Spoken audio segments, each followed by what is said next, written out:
be able to answer any questions. She'll also put some links in there towards the end if people are interested in learning about some resources that we have. All right. I think we're still presenting or still recording. Excellent. So the QR code that you see on the screen there is the QR code to bring you to Erika's Lighthouse. Now, Erika's Lighthouse is an organization where I work, and we're not going to be focusing on that today. However, we do have programs and resources that relate to what we're talking about when it comes to best practices and mental health education and suicide prevention. So if you are interested, you can use your phone and use the QR code here. It will bring you to our resource portal page in order to make an account. We will also put that in the chat either now or later, and I will show you this again if that's of interest to you. Some housekeeping from Office of School Wellness. Your full name and login is required. You have to attend the full in session to get CTLE credit. And those certificates will be available after June 15th. Again, I will be sending a list of everyone who is participating in this webinar to the Office of School Wellness. So you do not need to put in chat your name, your school, or anything like that. I will be sending all of them, all of your names, and you will get credit. Here is the New York City Public Schools partnership. I'm not going to read that, but that is available to you. And then at the end, there will be a slide about the survey. So let's get started with an activity. So on the bottom of the screen, you can use the little smiley face in order to get a thumbs up or thumbs down. You can also put in chat if you'd like. You don't have to do either. You can just think in your head. But I want to do this activity, and I want to see who agrees and who disagrees. So thumbs up, thumbs down if you agree or disagree. How many of you are ready for summer? Now, I'm in the Chicago area. Today it's going to be about 85, which is summer to me. We've had a really nice past couple weeks, so I'm not sure if hopefully it's nice in New York as well. Okay, lots of happiness for summer. Good. What about I like to keep active? Thumbs up, thumbs down, if you'd like to keep active. Okay, good. Lots of thumbs up. I listen to music to relax.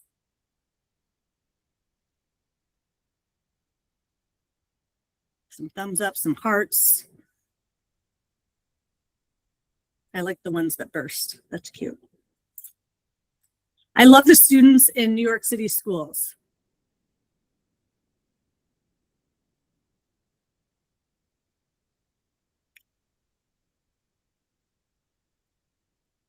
Someone put a, I'm thinking emoji. I guess it depends on the day, right? I think everyone deserves to have good mental health.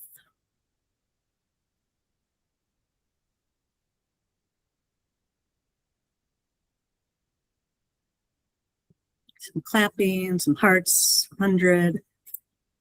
Okay, here's one. When I was in middle school, I learned about mental health and depression. Oh, now the tables have turned here. I have a few thumbs up, lots of thumbs down, some questioning or thinking. Okay. On the screen. Oh, let's make sure everyone is muted, please. Thank you. Now, imagine you were just diagnosed with allergies. You went to the allergist, you've been sneezing, and they said you have seasonal allergies. How many of you would be comfortable talking about your allergies with other people? All right, thumbs up. Now, imagine that you have been diagnosed with depression. How many of you would feel comfortable talking about your depression with others? Getting lots more thumbs down, some thinking. Sometimes I get the answer, it depends who. All right. So I do this activity a lot when I host panels like this or different webinars. And, there's a reason I do this. If anyone wants to put in chat, what do you think those last two questions or statements were trying to represent?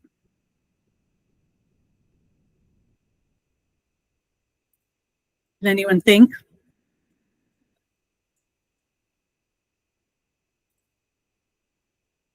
You want to put in chat, the little chat button on the bottom right? How comfortable we are. Thanks, Jessica. Katie, thank you. Stigma. That's what I'm getting at.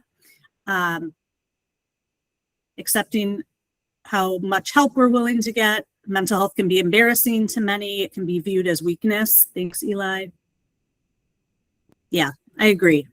So I do this activity a lot, and I do this with health and PE teachers, wellness coordinators, school counselors, school social workers, and I often get the same answer. They say allergies, fine. Maybe even asthma. I'd be comfortable talking about that. Because physical ailments often are, for some reason, more comfortable to talk about or easier to talk about and have less stigma than mental health disorders. So that's something to think about as we talk through today and talk about what our panelists are going to, explain from their experiences and boots on the ground, teaching and organizing and working with kids every day. So to introduce myself, hello? And then the panelists will introduce themselves as well. Again, my name is Ilana Sherman. I'm the Director of Education at Erika's Lighthouse. We are headquartered in the northern suburbs of Chicago on the lake, so it's beautiful here. I grew up here as well. I grew up in Evanston, Illinois, near Northwestern. I have a 16-year-old son who is driving now and teaching golf all summer. He's a big golfer and sort of off doing his own thing.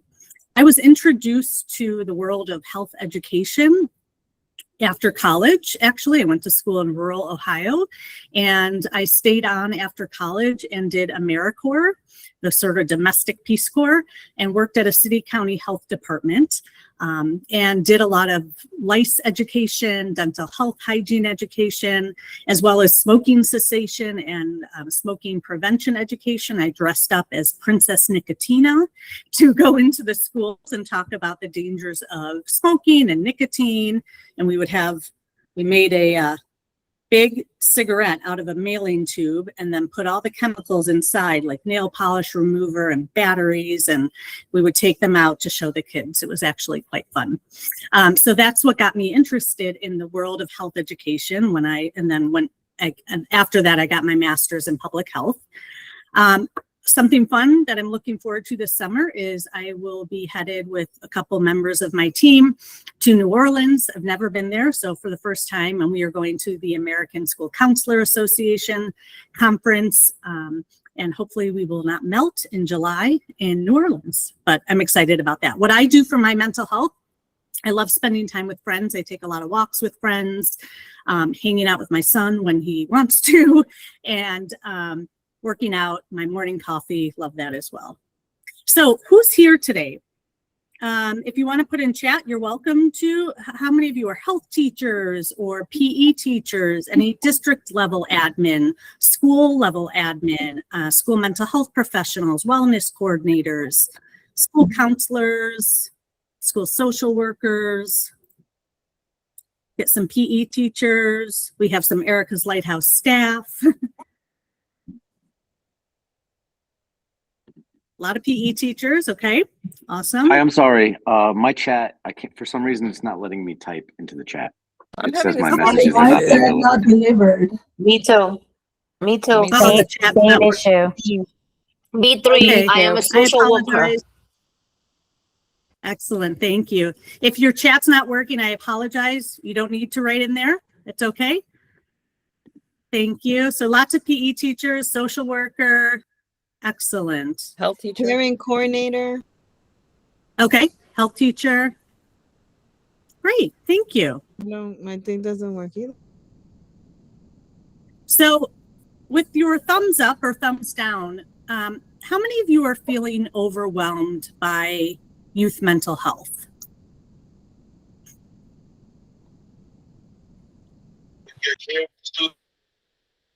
Okay, lots of people feeling overwhelmed. by youth mental health. And that's a general statement, I realize. There's a lot that goes into it, but that's good to know, because I hope today by the end of this session that you will come out of it with some ideas, some concrete examples of ways we can increase those protective factors, reduce the risk factors, increase school connectedness, increase awareness and education for our youth, for the kids that we work with. The need is significant. So, you know, that's really why we're here, why Erika's Lighthouse does the work that we do. So what you see on the screen is the latest data from the Centers for Disease Control and Prevention from their latest YRBS, Youth Risk Behavior Survey data. Nearly all indicators of poor mental health and suicidal thoughts and behaviors worsened from 2013 to 2023. Specifically, there were increases in the percentage of students who experienced persistent feelings of sadness and hopelessness, those who seriously considered attempting suicide, made a suicide plan, and attempted suicide. The 2-year changes show a recent decrease in the percentage of high school students who experienced persistent feelings of sadness or hopelessness from 2021 to 2023. All other experiences and behaviors did not change. This chart summarizes the finding for poor mental health. And so you can see here on the right, 4 out of 10 or 40% in 2023 of high school students experienced persistent feelings of sadness or hopelessness. In New York City, your stat from 2021, the latest I could find, was 38%. Looking at seriously considered attempting suicide, 2 out of 10. In New York City, 15%. 16% of high school students in 2023 have made a suicide plan. 9% have attempted suicide. New York City numbers are right there as well. So, and we know that certain groups of students are at higher risk. Female, those who identify as LGBTQ plus students were more likely than their peers to experience those persistent feelings of sadness or hopelessness, poor mental health, suicidal thoughts, and behaviors. Specifically relating to suicide, the stats are alarming and widespread. Youth and young adults, ages 10 to 24, account for 15% of all suicides. For high school students, we know that 20% of high school students report they seriously considered attempting suicide, and 9% report attempting suicide. Suicide has gone from being the number 3 cause of death to the number 2 cause of death for young people. So as these troubling numbers continue to be a concern, we know that effective mental health education is more important than ever. And you can see some stats on the bottom for New York. So New York, actually, suicide is the 3rd leading cause of death for 10 to 24-year-olds. And at 7.9 suicides per 100,000 residents, New York State's suicide rate is among the lowest in the nation. Now, that's not just for youth, of course, but for all. So when we talk about mental health literacy and when we talk about best practices for mental health education, the title of this session today, really what we're talking about is something called mental health literacy. So as health teachers, as PE teachers, as school social workers, wellness coordinators, everybody on this call, we all play a part in really doing what we can to increase mental health literacy. Now, you don't need to be scared or nervous. You probably do most of this already. So mental health literacy is understanding how to foster and maintain positive mental health.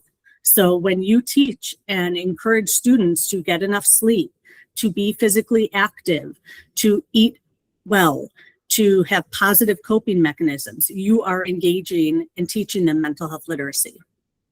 It's also understanding how to seek help effectively.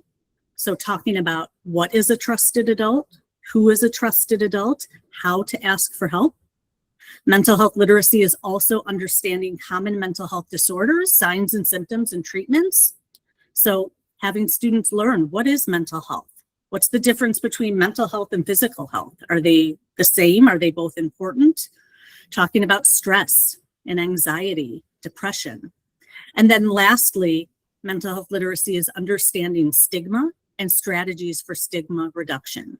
So things like normalizing conversations, talking about this, which luckily, if we think back to our game at the beginning, right, when we were all in middle school, not all of it, but when we were in middle school, most of you said this wasn't talked about. So the stigma was higher. Now, kids want to talk about mental health, right? They're not all, but many kids are more open to talking about it. Sometimes the adults aren't as much, but we want to make sure that we're using the right vocabulary, we're using shared vocabulary, normalizing conversations so that the students know what a trusted adult is, but the adults also know what a trusted adult is and how can I be one and what can I do to help someone out who might need my help. All right, so let's meet our panel and then I'll stop talking and let them talk. I have a slide for each one of them and they will come off mute and introduce themselves. Candace, you're first. Hi, welcome everyone. My name is Candace Florence. I am a kinetic wellness teacher of 27 years at Washburn Middle School in Winnetka, not too far from the Chicagoland area.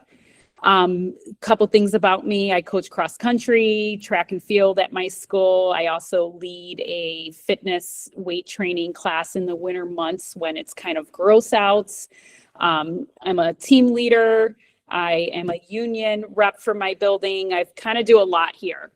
I have 2 daughters. I have a canine dog. My husband is a sergeant for a neighboring suburb near here. So that's always a lot of fun with the dog in summertime. So I'm kind of looking forward to that.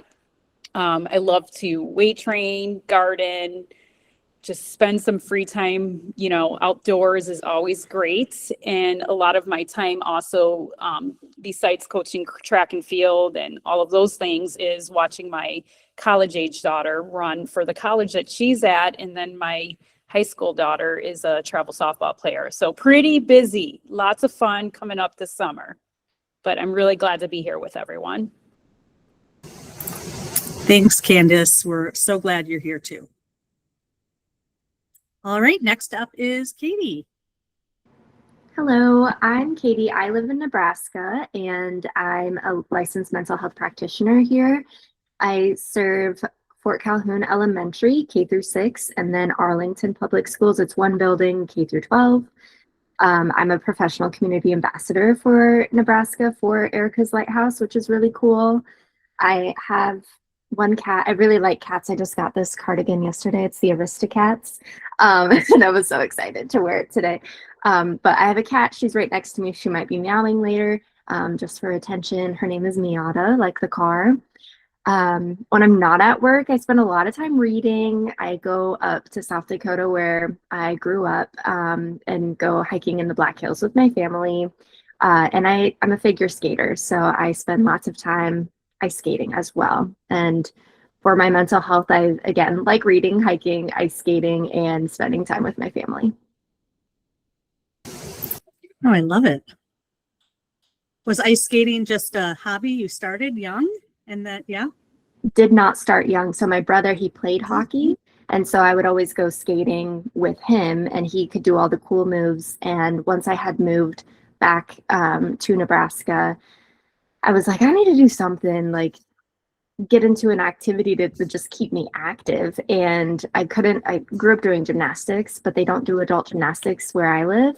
So I was like, okay, I will find something else. And figure skating was it. And so I've been skating for a year and a half probably, and graduated. Now I'm in the academy. So it's ooh, very nice.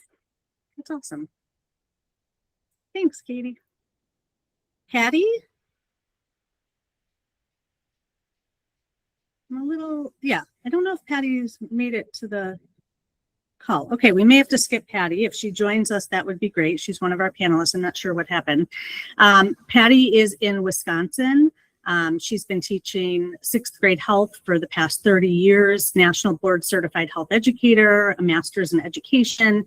She was the 2022 Wisconsin Teacher of the Year and the 2016 Wisconsin Health Teacher of the Year.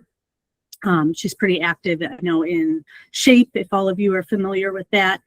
And she has, I remember this from another webinar. I think people call her Mother Patricia of Cole, Audrey, and Megan. And she, what she does for her mental health mindfulness, she lives near and I think likes to go to Lake Superior, cooking, cleaning, and body pump.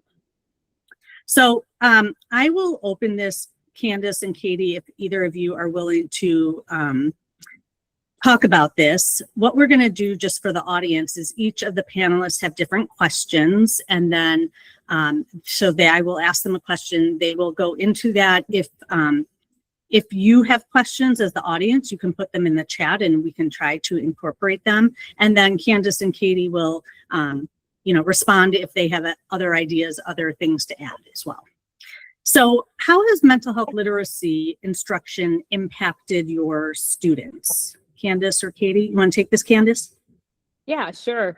So I have been teaching this curriculum since it was created. Erika was actually my student at Washburn Middle School.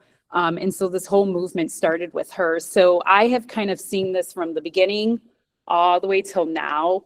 And the comfort level that I'm seeing within our school, in our area, in my students, in parents, and just our overall community has changed drastically around mental health.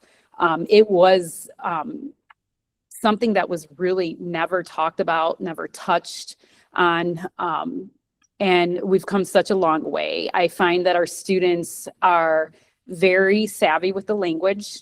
They come in with more knowledge than 20 plus years ago.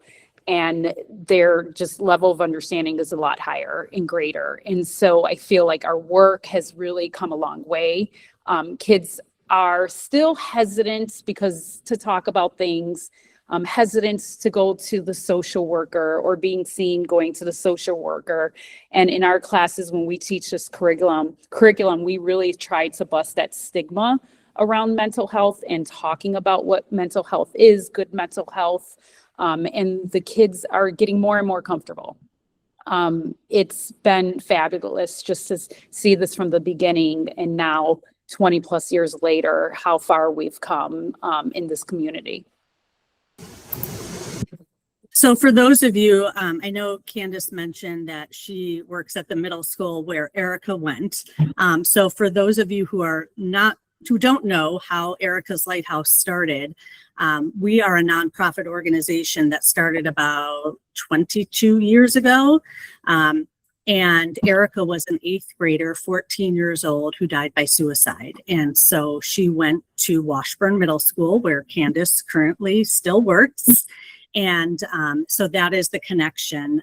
And I was not there when 22 years ago, but our organization started very, very hyper local, really just providing education and resources to that middle school. And then it slowly grew to other middle schools, to high schools around the area, then to Chicagoland area. And now we are really a national, in fact, international program providing resources. This year alone, we're at over 5,000 schools and over almost 1.7 million students and youth with our resources, with our classroom curriculum, as well as other curriculums that we have for families and staff as well. So that's what Candace was referring to. So she's really been there since the beginning and can talk a lot about how things have changed. Katie, did you have anything you wanted to add?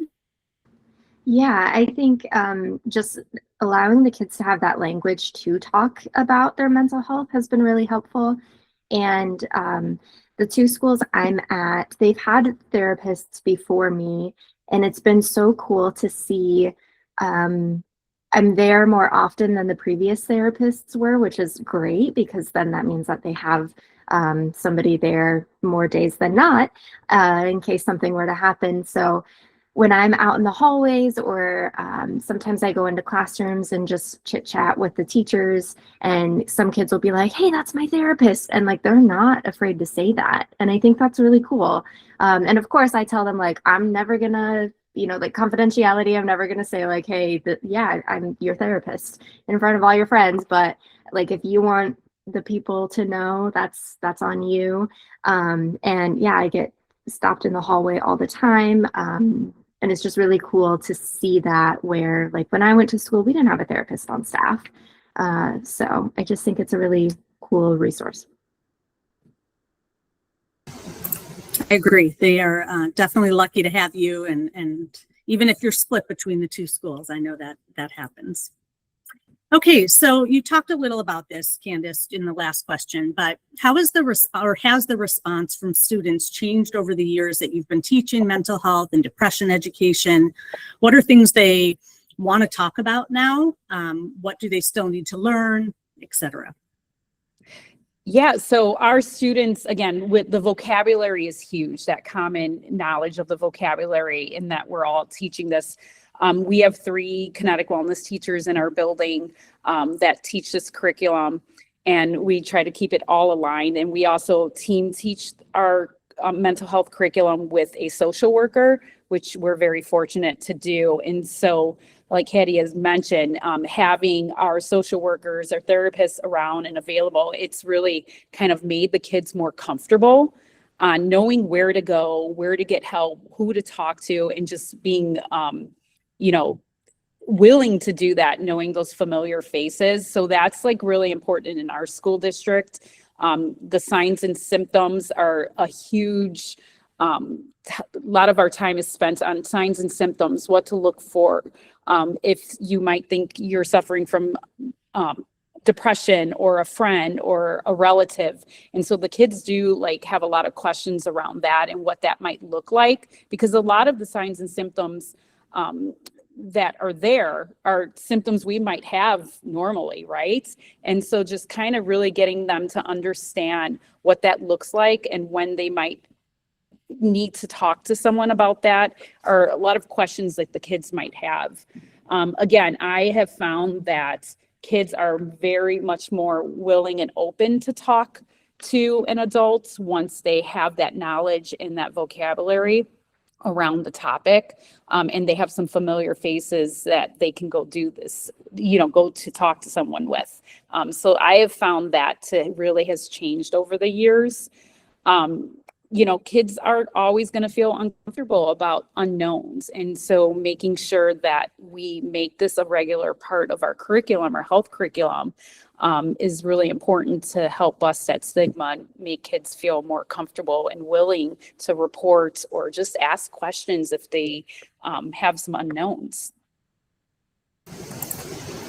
Thanks, Candace. And I think you brought up a good point of sort of cross collaboration too. I know a lot of you on the call are PE teachers, and sometimes you might feel siloed or feel like, well, I have to do this all on my own. I'm not a therapist. I don't have as much training in this, but leaning on, any mental health professionals in the school, or the school social workers, school counselors, if you're lucky enough to have a therapist in the school nurse, leaning upon those people to team teach mental health literacy and make sure students are getting this information can be really helpful. It also introduces them to yet another adult in the school who could be a trusted adult for them. And I think it's also really important to make sure we're educating our staff. So whether it's through Erika's Lighthouse or another program, getting staff trained and learning what signs and symptoms of depression and suicide are, and what is mental health and why is it important for all grade levels is really important. Also on how to be a trusted adult, how to have conversations with students. Katie, anything to add? No? Okay. So Katie, in your experience, what are some of the ways that you have found that help teach youth how to foster and maintain positive mental health? Yeah, so the schools that I've been in, some of them do like the elementary morning meetings. they might have mindfulness within that, so it's already part of their routine. One of the schools I'm trying to remember if it was on Fridays or what day specifically, but they would like play music over the intercom system, and it was always oh gosh, now I'm not going to remember the name of the song, but it was a very uplifting, like happy song. And I thought that was great too. And they would include some things in the morning announcements as well, like positive affirmations. And I think like one of the biggest things we can do is just be a good role model of positive mental health.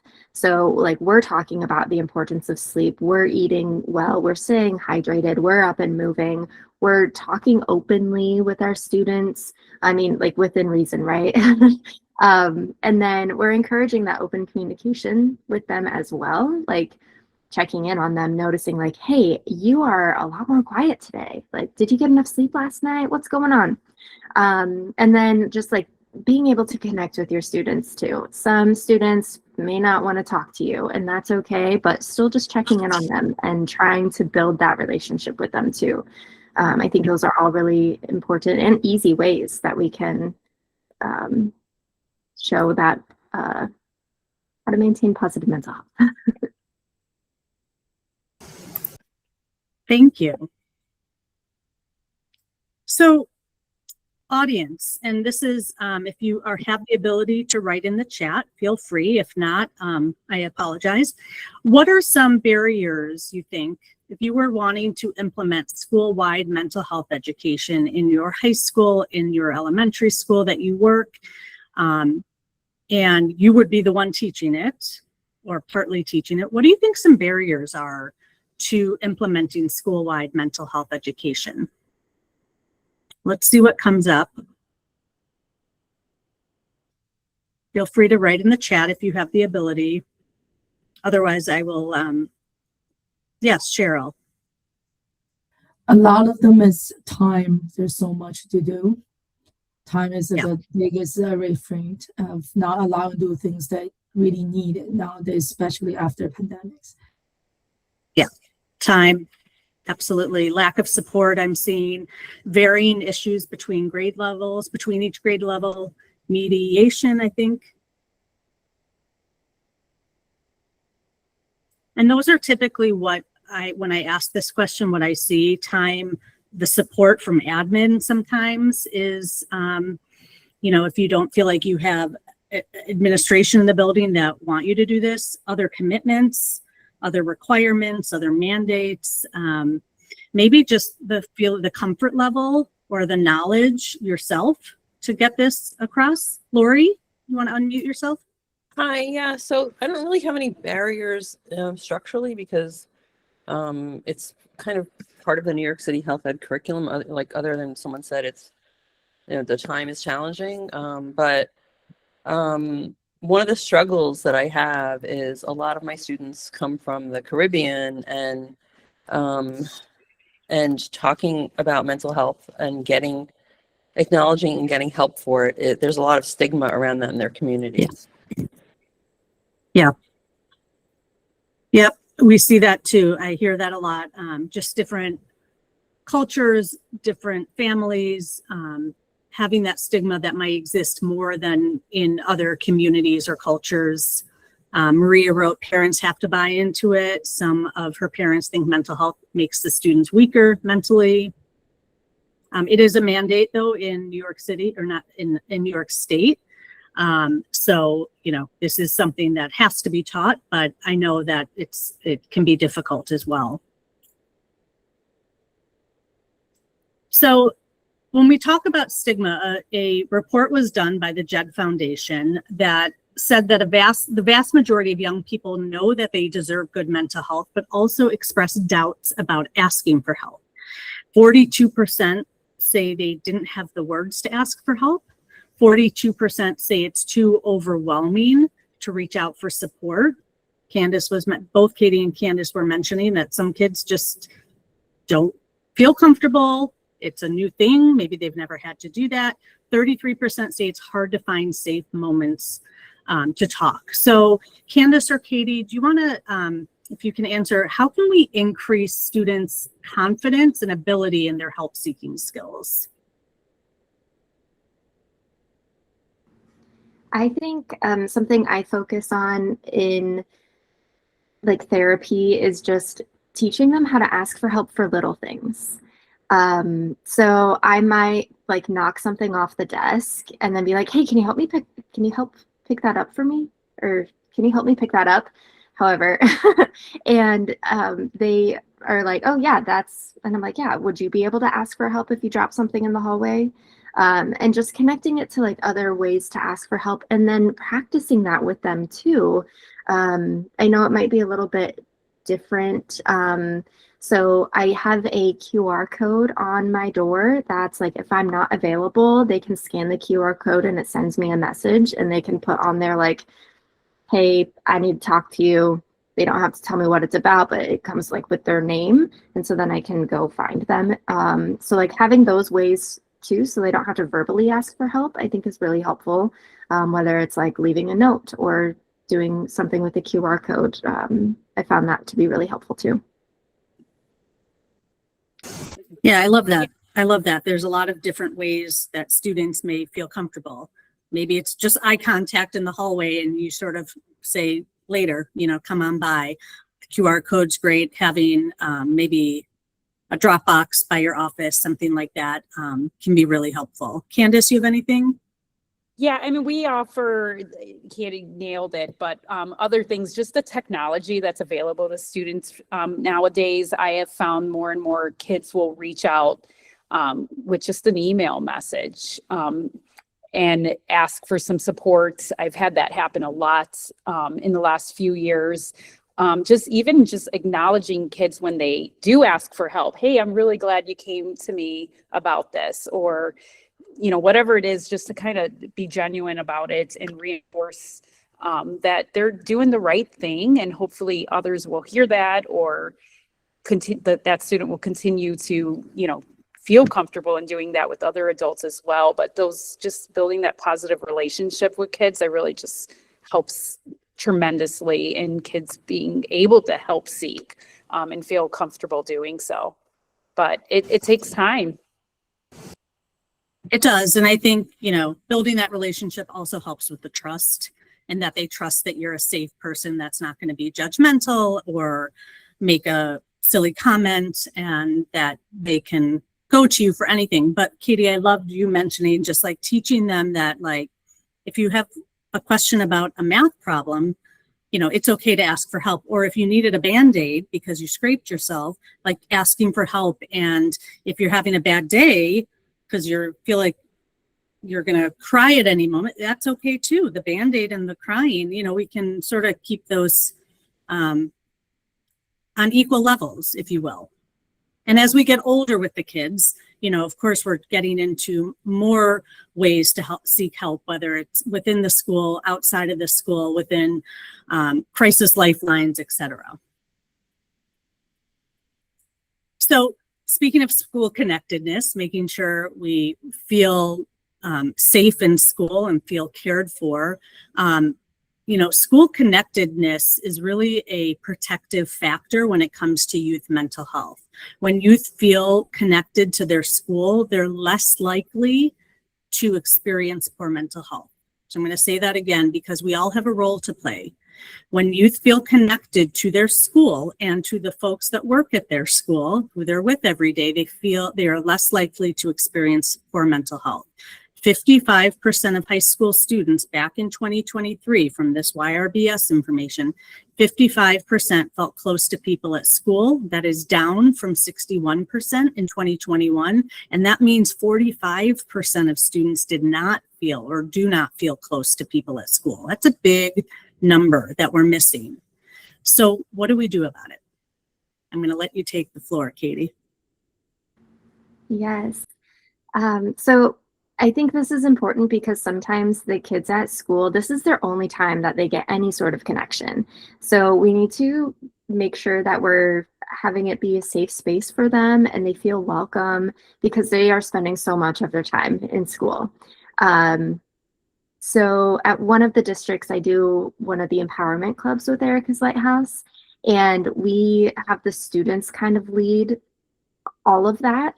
which is really cool to see because they know what the students need. They know what their friends are telling them and they know how to reach them. So they, of course, are like, okay, we want to do this. And then we decide whether that's practical or not.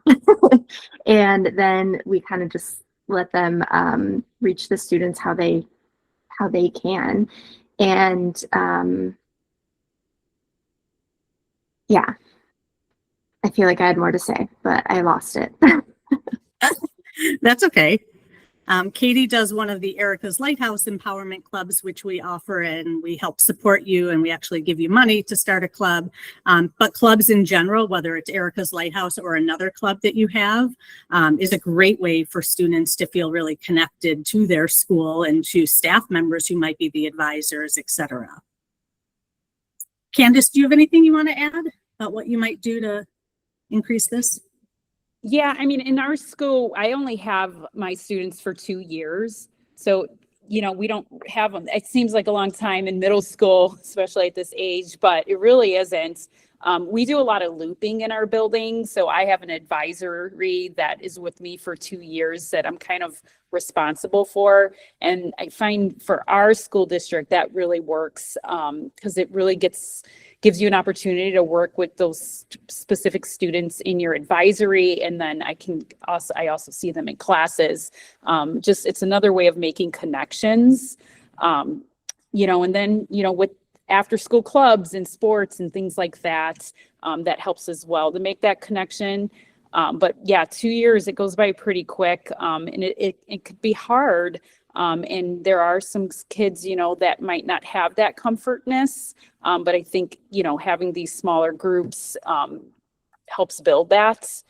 But yeah, it's rough. We want these numbers to be more in the positive realm, but making those personal connections with the kids, knowing that they have someone to go to, someone that they can trust and talk to is so important.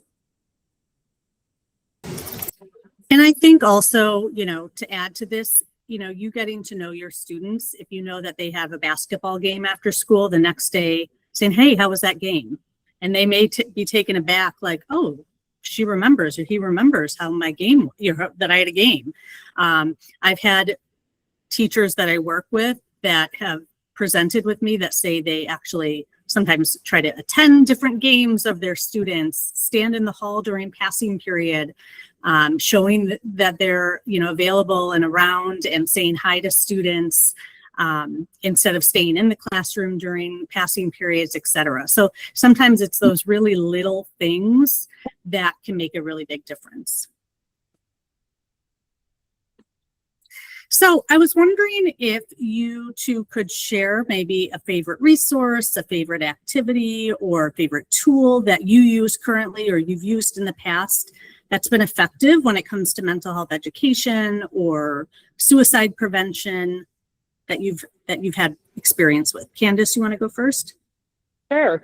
So when I teach our mental health curriculum, after the first day of the introductions and going through just a lot of the terminology, signs and symptoms, that could be alarming to kids because they might think, oh my gosh, I am not sleeping well. I am been feeling sad or upset. I don't know why.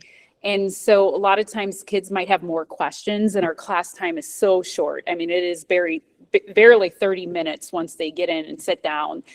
So what I use is the self-referral card that is in the Erika's Lighthouse curriculum. And I've actually digitized that. So our kids have iPads with them. And to make it just a little bit easier, make the kids a little bit more comfortable in asking questions and not having to fill out a paper form, I just do it digitally. And the kids have that option of, I would like to speak with someone immediately. I have more questions. This can wait maybe 24 hours. And then after that class is over, myself and hopefully the social worker will kind of go through those things and we will pull those kids immediately. a lot of times there are already kids that we've been flagged about, that we've been working with and we know about, but every year we get about 4 or 5 new students that now we are going to start working with in getting them the help that they need. But I really love the self-referral card. There's also a really good, cool bookmarker that I always print each year. And when I'm teaching this curriculum and I hand it out to the kids, and it's really nice because it has all the signs and symptoms on one side of it, and then good ways to practice mental health. It's also a nice way to print some of those out and put them in your school library so that they're kind of seeing that message in more than one place to help build that community and give, places other in the building than just in your classroom. So those two are specific. Alana, I've also have been using your agree, disagree activity with the students at the start of the class, and we just do it on their iPads and they plug in what they want to say, just to kind of break the barrier that first day of the class and get them kind of thinking about, why are we really talking about this? And so that's been awesome, but I wanted to share that the kids have really loved that one. Oh, I love that. Thank you for sharing. Yeah, I think Kayla just put something in the chat. Our self-referral cards, and many programs, many curriculums use these. It is not a screener, just so you know. It's really more of an opportunity for students to say, hey, I'd like to talk to someone within 24 hours, within a week, or I don't need to talk to anyone. And it can be they want to talk about themselves. A lot of times they might be concerned about a friend or something going on in their family. And that's important to give them that opportunity as well. Like Candace, many of the folks that we work with that might use our curriculum make digital ones. You can make your own, you can do it on a Google Doc, whatever works for you, whatever makes it easier. But the point is everyone fills one out so that no one feels stigmatized or anything like that. Everyone fills one out, hands it in. They do have to put their name on it, and it helps you identify who might need a conversation. And like Candace mentioned, there's often the kids that you didn't really know that might want to talk to you or someone else. Also with the bookmarks, one thing that I love on the bookmarks is the ability for the students to identify a trusted adult. A lot of students don't know who their trusted adults are, and it may be you. It may not be you. It may be their bus driver. It may be someone in the front office or their coach or their math teacher, or maybe it's also someone in their community at a religious organization, a family member, and that's okay. We hope that students have more than one trusted adult, but sitting down, thinking through who their trusted adults are and why they are trusted adults is really important too. Katie, anything to add? Yeah, I do a lot of activities with my empowerment club, and it's been so fun. So we do different activities for Suicide Prevention Week. We've done specific activities for World Mental Health Day in October, and then again in May for Mental Health Month. And the kids come up with the different activities, and again, we give them the yes or no from there. So we've done, they have a 25-minute TA is what it's called. I don't know what it stands for, but it's basically like a study hall, whatever they need. A lot of meetings happen with that in that time with different sports and stuff. So during that time, like we've gone outside and walked around the track. Last year we made different t-shirts that said "End the Stigma" on the back, and then it had Pioneers because that's our school mascot. And we sold those to the staff and students and wore those for World Mental Health Day. And we were in like the lunchroom with candy, bracelets, those textured stickers, and we just talked about who we are, what we do. The kids love chalking the sidewalk with positive messages. The first time we did it, we let all of junior high chalk the sidewalk, but that turned bad very quickly. So now it's just the group that gets to chalk the sidewalk, and then the students and staff get to enjoy it when they go outside. It's just too many students to watch over and make sure they're writing appropriate things. So we learned that the hard way. And then for May, we did pipe cleaner flowers. I don't know if you guys have seen those. Apparently, they're all over the internet. I had never heard of them, seen them before the students asked about it, but we made pipe cleaner flowers to give to the teachers to say thank you for a great year.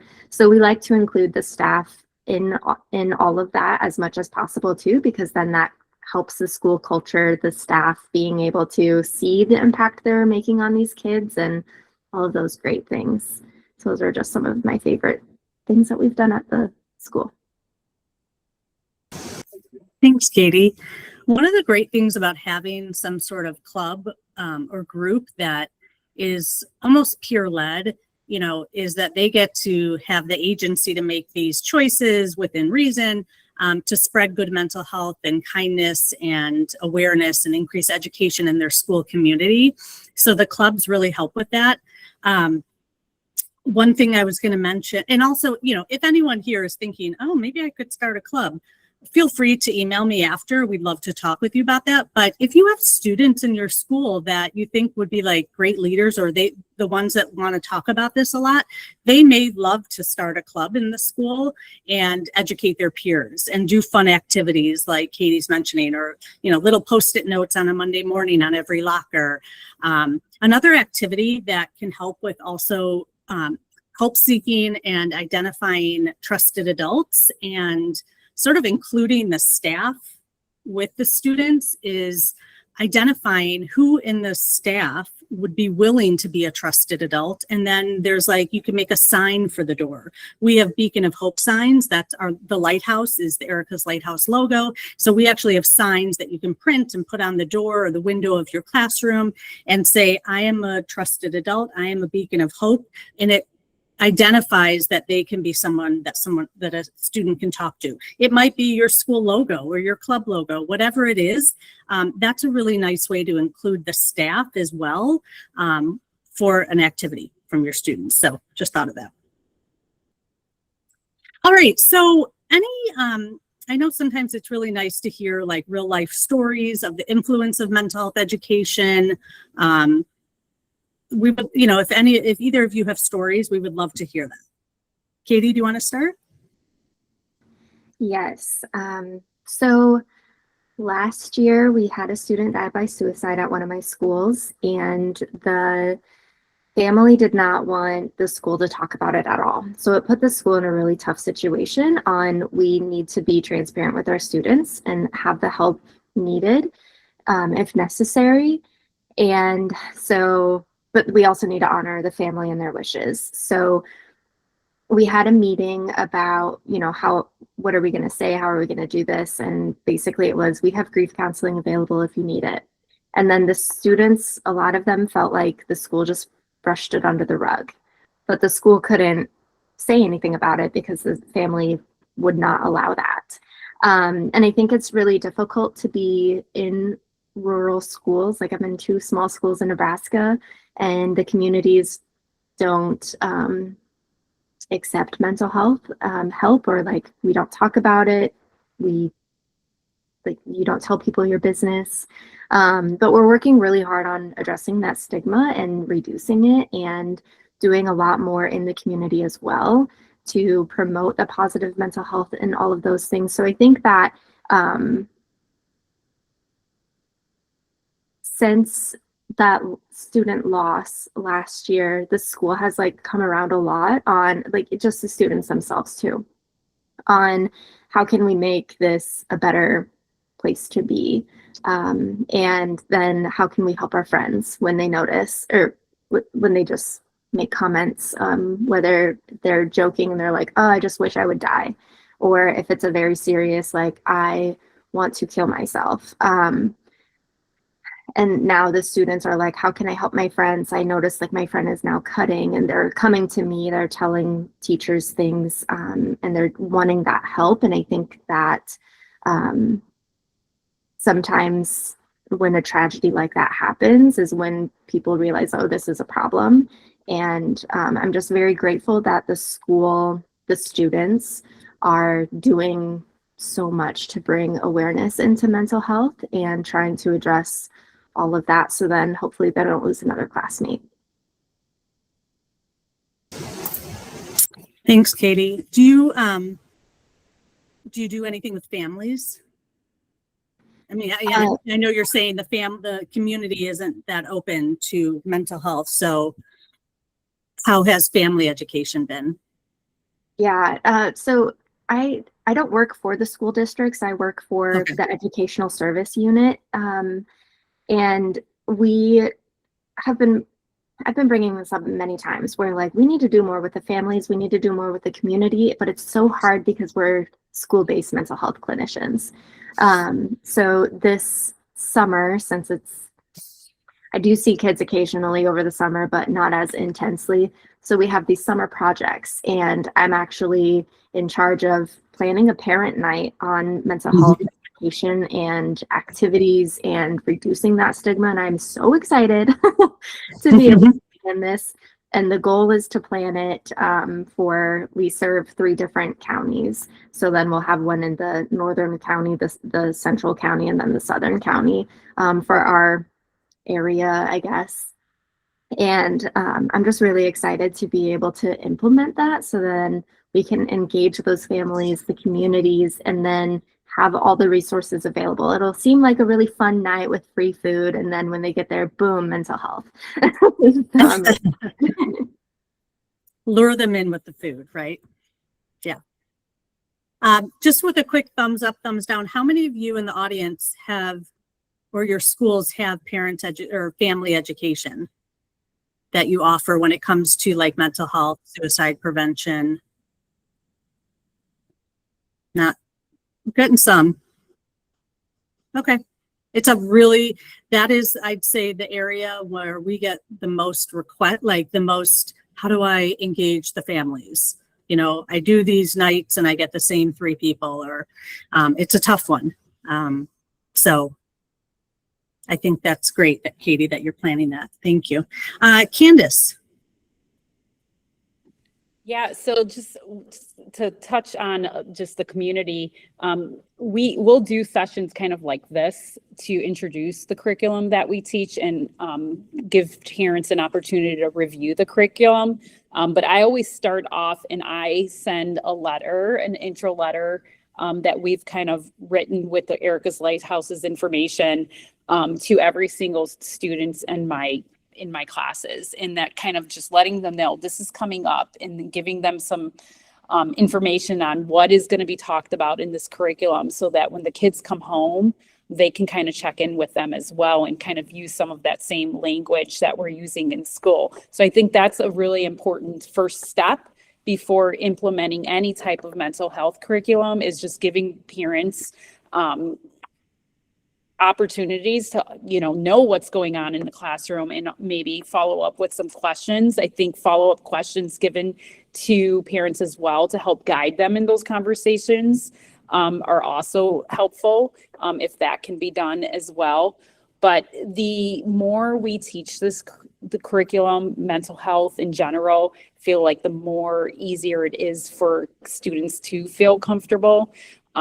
Every year I teach this curriculum, we have a handful of new students that have not been identified, whether they're being identified by their friends, and then we get to step in and kind of help guide them. And we also have students that need long-term help be outside of what we can offer in our setting as well at Washburn. And that is stemmed from just this class that we've been teaching, giving these kids the knowledge and the understanding of why they might be feeling this way and what they can do to get help when they start noticing these symptoms that have been occurring for, a longer period of time and they're just not getting better. Every year I experience that. I've had more and more kids just emailing me. The technology is just amazing to just offer another avenue of ways kids can reach out. And it might not be me, it could be another teacher or maybe that social worker in our building who might have stepped in for one class period, of my school year to just kind of identify themselves and co-teach a lesson. So that is a lot of what I'm seeing as I teach this from year to year.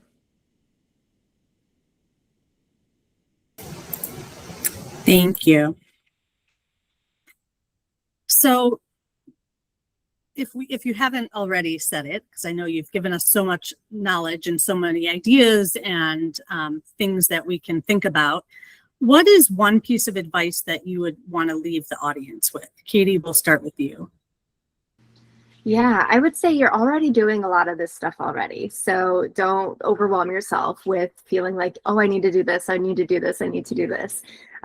Just keep doing what you're doing, and the work that you're doing is so important. So don't forget to take care of yourself, so then we can better take care of the students we serve. I would just add that I know time is of the essence. There is so much that we need to fit in, and we will never have time to get it all in, even if it's just one period of mental health, the signs and symptoms, how to practice good mental health, that could go really a long way. So easing that in as best as you can, and don't feel bad if you can't do like a whole week of it. Anything is a start, and that will go a long way for your students. Yeah. You know, like Katie said, you know, you all, and I say you all, like many of you mentioned your PE teachers. So I know you're talking about the importance of physical activity and sleep and nutrition and how that all works together, bringing in the mental health right in there. That all helps your mental health, right? Which helps you feel better. It helps your ability to do better in school, etc. So talking about how things overlap and how they're interrelated is really, really crucial. And also, you know, advocating for yourself with your admin, if you feel like your admin isn't super supportive, but advocating with yourself is important. Does anyone have any questions? I know it is, we have a little time here, so I wanted to open this up to questions. I also, if there aren't any questions or just a few, I can go through some slides about Erika's Lighthouse for those who want to stay on and learn more about Erika's Lighthouse. But if you have a question and you have the ability to chat, feel free to put that in.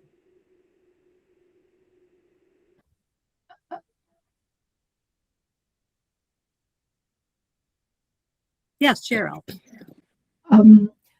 For Katie's example, the chocolate sidewalk, I didn't quite understand. It's like, I'm an elementary school PE teacher, so I want to understand it better so how I can tweak it to start my school. Unfortunately, I don't feel has started any mental health, and I believe mental health starts very early in age.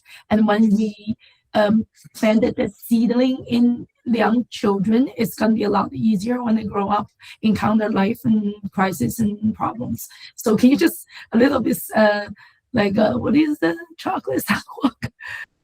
Yes, so we had students go outside with sidewalk chalk and then write positive messages. A lot of them did like flowers, really pretty flowers. One person drew the world and said like the world needs you. Another one was like trying to draw a picture. I tried to draw the picture of a brain and put like be kind to your mind. So we had like a whole list of different positive messages that they could choose to write if they wanted, or just like if you want, just draw a pretty flower, draw a heart, you know, whatever positive message or pretty thing for the kids to look at. And it was a blast. It was a lot of fun. Well, now I got it. So it's a chalk sidewalk. Somehow I thought it was chocolate. I was like, what has chocolate to do with this? But it does help when we need it, when we feel down, like some chocolate would help us with stuff. And the second one, I think chocolate too. They both help. Yeah. And the next one, I think, like I actually subscribed and registered Erika's Lighthouse for a long time. It kept sending me emails because now I haven't known this program. But this is my first time encountered a PD about the Erika's Lighthouse. And then it didn't even show the name in the title. I read this description, the fine print, and then I was like, I want to know about this, but I subscribed. They sent me email, but I don't know what to do with it. So I'd like to, if possible, partner with Erika's Lighthouse to my school, with my school, to do something with little mental health seedling in young children's mind. Excellent, Cheryl. Yeah, Kayla, if you can put my email in the chat, Kayla's going to put my email in the chat, so feel free to write me. I'm also going to send all of you a follow-up email with the slides and hopefully the recorded version of this, and so you'll have information. Are there any other questions from folks? Yes, Felix. Hi, it's not a question. I just wanted to say thank you guys for the work that you guys do. The reason I logged into this training, not necessarily for my kids, because I do work with students, but they do face other challenges, but I mainly got in here because of my daughter. She's 13 and, we're facing this situation with her. I'm sure that my wife knows about Erika's Lighthouse. I never heard of it.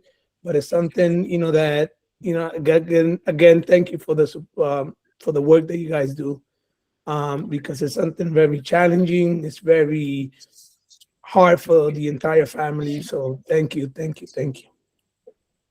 Thank you, Felix. Yes, it is. It affects everyone in the family, lots of people in the school community. And I wish we would all be out of a job, but we aren't right now, and the need is here. So we're doing our best to make this a little better for everyone. Lori? Hi, yes. So I'm just curious, is the curriculum available to anyone, or do you have to pay to access it? Nope. I'll get into this in just a minute. The curriculum is absolutely free of charge. In fact, all of our resources at Erika's Lighthouse are free of charge. You just need to make an an account on our resource portal in order to access them. So Kayla will put a link to the resource portal. You will have to make an account, and basically that means you fill out the information, put your name, you'll choose the state, New York, find your school name, start typing it slowly. A drop-down list should appear. You should be able to find your actual school. If you cannot find your school in the drop-down, it might be because it is named something different in our database. Please, if everyone can be on mute. Thank you, Chris. So find your school, and then you will make an account with your email, etc. You will get an email from us maybe 15 minutes later with your username and temporary password. Okay. Cheryl, you have another question?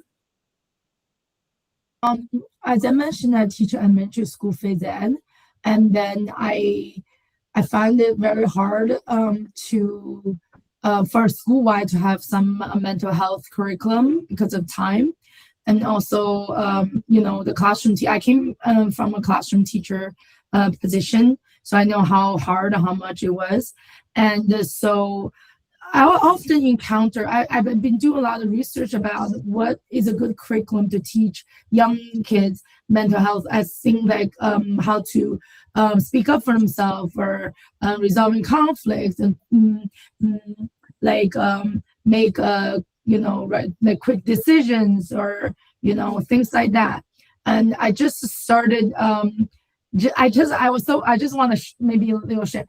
I just started just to add a little, because I really didn't find anything, and then I started kind of improvise myself, what are the things that a quality of a character that are important to these little kids. So I want them to have kindness, like a great heart, or resilience. So I just started just giving them a little idea. Kind of I talked to my social worker. We only have one social worker in the school, which I felt is totally understaffed.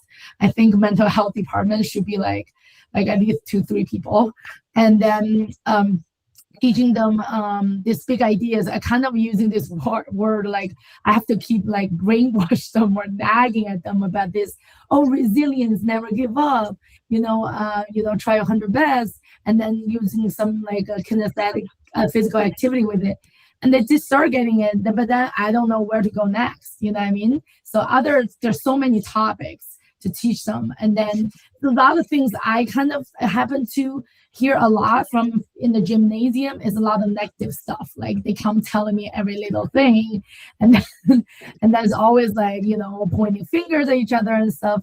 And sometimes I even try to really have, usually I don't have time to really talk to them. When I do, I find like myself like kind of like I can't end this because they kept talking about the other person. I just found like very cool. This I would really love to have like a more guidance to how to guide the young kids conversation. I think the basic one from my personal individual therapist is to understand each other. So, but you know, how exactly is the question? It's hard, yeah. I mean, teaching empathy and just so everyone, you know, our programs we have K through, well, right now they start in 4th grade up to 12th grade, but we are in the midst at the moment actually of developing a K through 3 mental health program on emotions and feelings, big feelings and small feelings, and what to do with big feelings, help seeking, etc. So we will have K through 12 curriculum, and there's a lot of other good ones around too. Christine? Yeah, my son is in high school actually, and he's interested in starting a mental health club at his school. With the next, he's talked to a couple of adults in his school about it, but I would love to get more information from you. Is it okay if I just send you an email? Please do. That's awesome. Sometimes Okay, it's the students themselves that start the clubs, and then they find an adult advisor in the school. That's great. That's the best way. Yeah, just send me an email, Christine. Okay, I will do that. Ilana at Erika's Lighthouse. Yes, ILANA at Erika's Lighthouse. And Lori? Thanks. Hi, yeah, I just wanted to share for the teacher who, I think she was a PE teacher with the elementary students. I don't know if she is allowed to do this in PE, but there are a lot of children's books, like picture books, that deal with a lot of these topics. And I even use some literature in my health classes to have students read about like someone who has a similar background to theirs dealing with depression and suicidal thoughts. So I'm not saying you should teach elementary kids about suicide, but I'm just saying there are definitely books, there are picture books out there that do cover health topics that are appropriate for elementary students. Like there's one I use for my students who have lower reading levels called Pilar's Worries. And it's about a girl who's dealing with anxiety and how she, and how she handles that. So that's like another possibility. Alana, I don't know if I can jump in, but leading off of what Lori just shared about the textbooks you can use in your classroom, and I'm going to plug this because I just think it's awesome. One other resource that Erika's Lighthouse provides too is they have a lot of videos of real life stories of students who kind of share their signs and symptoms, what they've gone through, what therapy looked like for them and how it helped them. And so those stories, I have like 3 or 4 that I use that I feel resonate a lot with my population and where I'm at. And so there are quite a few in that curriculum that you can kind of find that might work for your school setting. It is probably more geared for middle school and high school level students. So that is another just resource that's out there that is absolutely amazing, and the kids can really relate to them more than they might relate to me. Yeah, and that is part of our classroom program curriculum. So I'm going to go through the next. This is your feedback.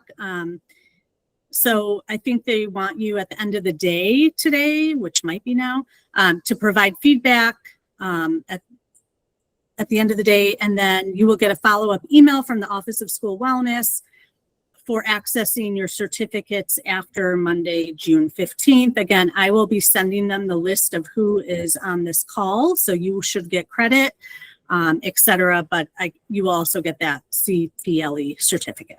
Andrea? Oh, you're on mute.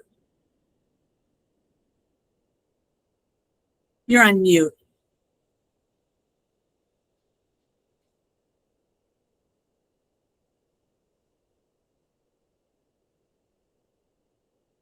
It's on the bottom, the little microphone on the bottom. There you go. Oh, no. You hear me now? Oh, yeah. Oh, Yes. number of us were on our group, our chats weren't working. How will our attendance be taken? Like I said, I have a list of everyone that's on this call from Google Meet. So whoever, so I will send that to them. That's what I usually do. So for the over 200 people on the call, we'll send that list to them. I'm tracking attendance. So, Okay. Thank you. yeah. And then staying connected here. But I wanted to go into just a little for those who can stay and who are interested in learning a little more about Erika's Lighthouse. I wanted to just chat a little about what we do. Like I mentioned, we're a nonprofit organization that really believes in this work, and our mission is to provide mental health programs to any school, anywhere. We have 4 pillars of programs in the center of the circle there. We have our classroom education programs that you can use. We have clubs and resources to start or manage a club. We have family engagement resources and policy and staff training.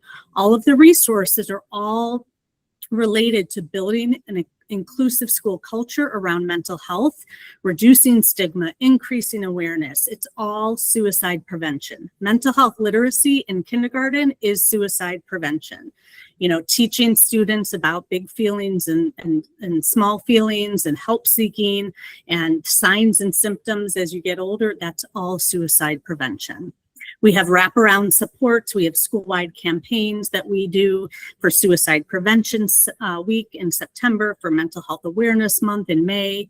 We have a data center, so if you want to use some of our pre and post tests that are part of our classroom programs, you're welcome to, and then you see the results the next day. We have 3 different classroom programs as of today. We are adding new ones. We are adding a K-3 program that will be ready in a couple months, which is really, really exciting. We also are developing positive relationships curriculum for K-12, as well as some other curriculum. But our level 1 program is titled We All Have Mental Health. This is a program geared towards 4th, 5th, and 6th graders. So you can teach it to any of those grade levels. It's a program that introduces them to what is mental health, why is it important. We talk about everyday feelings versus overwhelming feelings. We focus on help seeking and good mental health. Our level 2 program is titled Depression Awareness, ideal for grades 5 through 9. So typically middle school, but we have 5th graders using it. We also have 9th graders using it.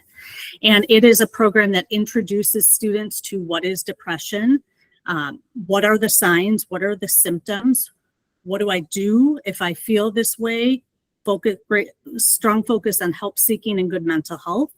And then our level 3 program is titled Depression Education and Suicide Awareness.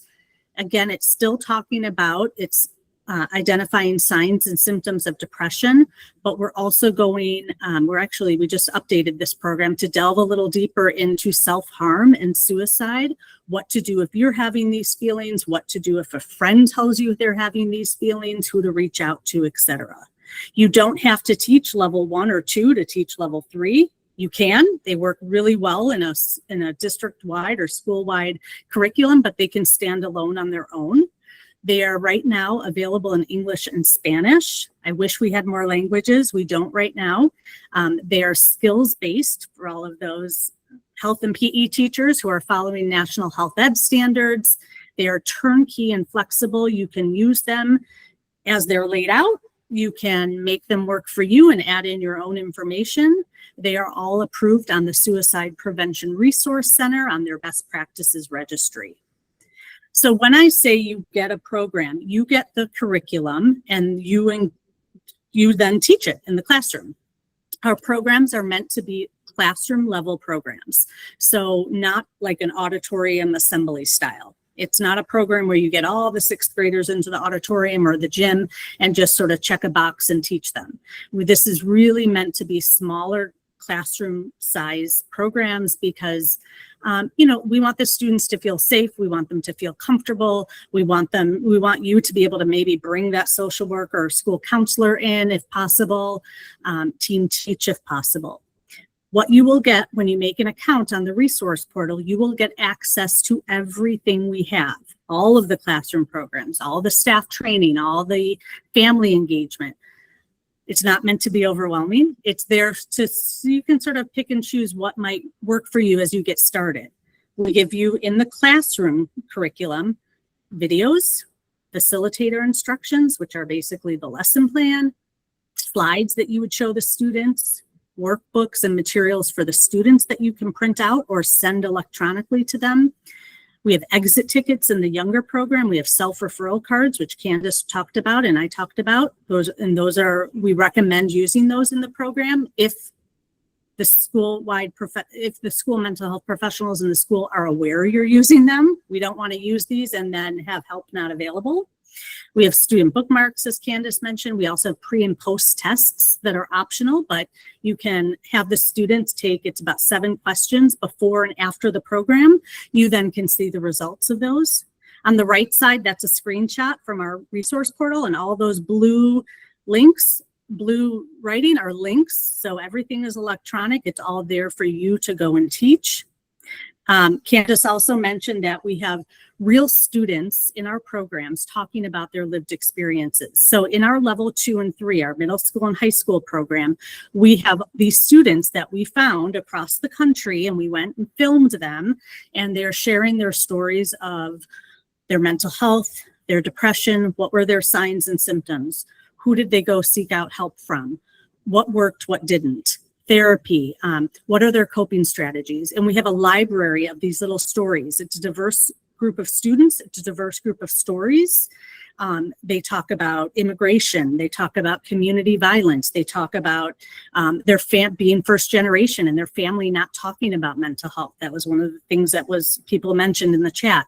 We talk about academic pressure, sports pressure, divorce. So they are really talking about all this. You can pick a story for your students to watch. They can pick their own story, whatever you have time for. But this is built into our level 2 and 3 program.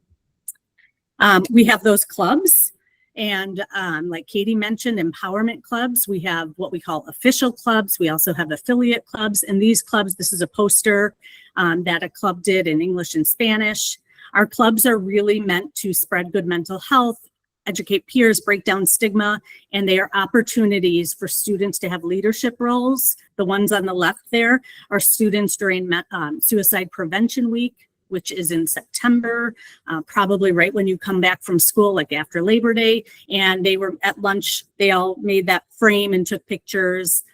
This on the right is our Lighthouse, and they made a poster of it with different Post-it notes, and on the Post-it notes are different mental health facts. We have over 60 different activities you can pick from. You can make up your own. We have a full-time staff member dedicated just to clubs that leads webinars and meet and greets and helps you out. And we give our clubs up to $500 to get reimbursed for materials if you want to become an official club. There are some requirements, but we actually give you money, which is really cool. We also have family engagement resources and staff resources as well. So I won't go deep into those. I know we're about out of time, but I wanted to thank you so much. My email is in the chat. I know Kayla put that in. The link to make an account is in the chat. If you have questions, feel free to reach out. But again, thank you for all that you do in helping our youth. And we really appreciate that. It takes all of us, right? Lori, do you have a question or comment? Hi, yeah. Can someone put the survey link in the chat? Because I don't know where we access it other than if it's put in the chat. Yeah, I can try here. There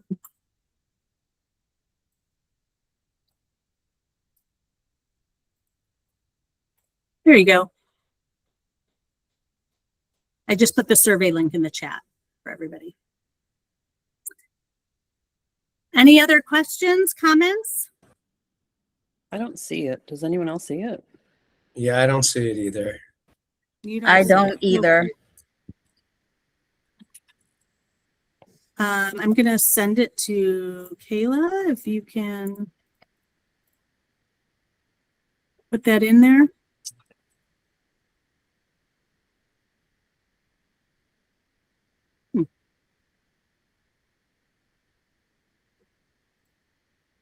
Okay, can you see the one from Kayla?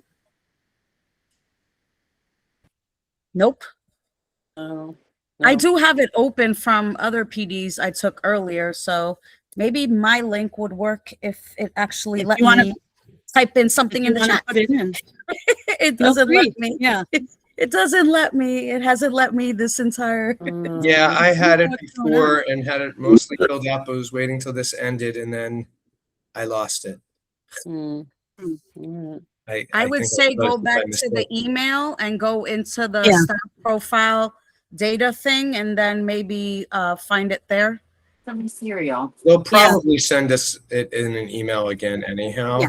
I guess. I just Oh, okay. linked it in the chat. Maybe that might help. Yeah. Candace just tried to link it as well. I apologize. I'm not sure what's going on with that. But don't New York, see the Office anything of School Wellness should send that out to you. So you should be getting an email as well. I would think so.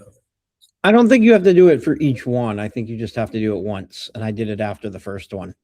Well, Yeah, you have it to, says you can provide it after each individual session or complete one survey at the end of the day. I think it's optional. So But, the last yeah, link. you got to is get the to work- submitting. All right, everyone. Thank you so much. Thank Have a you. wonderful, Have a wonderful wonderful day. day. Thank you. Thank you. Bye-bye. Thank you so much. And Katie, can you stay Thank on? you very for just a much. second?